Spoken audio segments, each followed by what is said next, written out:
Olá, amigos.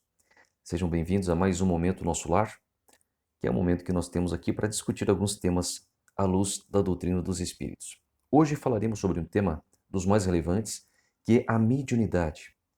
Mas a mediunidade de um ponto de vista diferente, trazendo registros históricos, revelando que a mediunidade não foi algo criado por Allan Kardec, não foi algo criado pelos espíritas, não foi algo criado por Chico Xavier ou qualquer outros médiuns conhecidos de todos nós. A mediunidade existe desde sempre e ela revela, ela é a comprovação material de um princípio trazido pela doutrina dos espíritos, segundo a qual existe a comunicabilidade entre os seres encarnados e os seres desencarnados. A comunicação entre aqueles que estão vivos e aqueles que já morreram.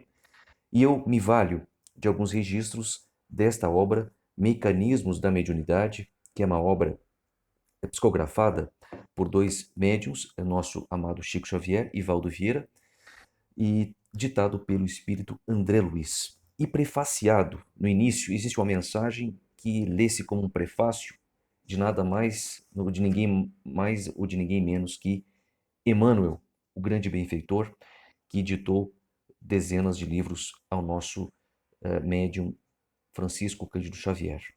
E neste trecho, neste prefácio, Emmanuel nos traz belíssimas passagens históricas sobre a mediunidade, dizendo o seguinte: permita-me ler para os senhores alguns trechos. Acena-nos a mediunidade terrestre com brilhantes manifestações mediúnicas a repontarem da história. Discípulos de Sócrates referem-se com admiração e respeito ao amigo invisível que o acompanhava constantemente. Reporta-se Plutarco ao encontro de Bruto, certa noite, com um de seus perseguidores, desencarnados a visitá-lo em pleno campo. Em Roma, no templo de Minerva, Pausânias, ali condenado a morrer de fome, passou a viver em espírito, monoideizado na revolta em que se alucinava, aparecendo e desaparecendo aos olhos de circunstantes assombrados durante largo tempo. Sabe-se que Nero, nos últimos dias de seu reinado, viu-se fora do corpo carnal, junto de Agripina e de Otávia, sua genitora e sua esposa, ambas assassinadas por sua ordem, ali pressagiarem a queda no abismo.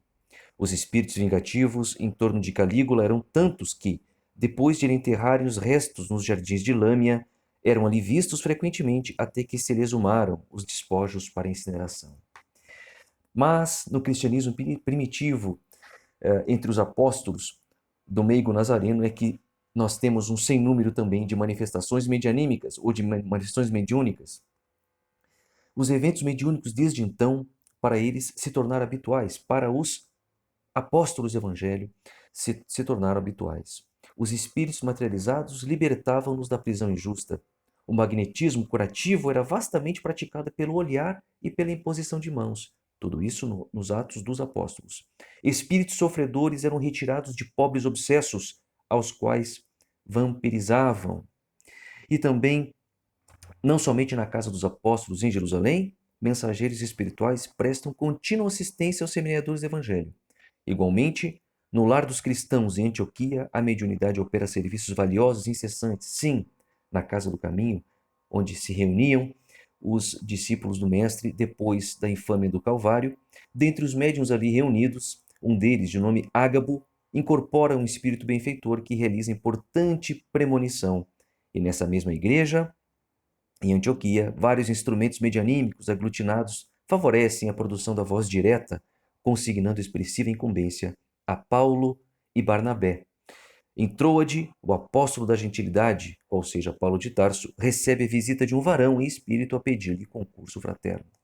Reparem, todas essas manifestações da mediunidade, presentes desde sempre, desde a Roma antiga, passando pelo cristianismo primitivo até os nossos dias.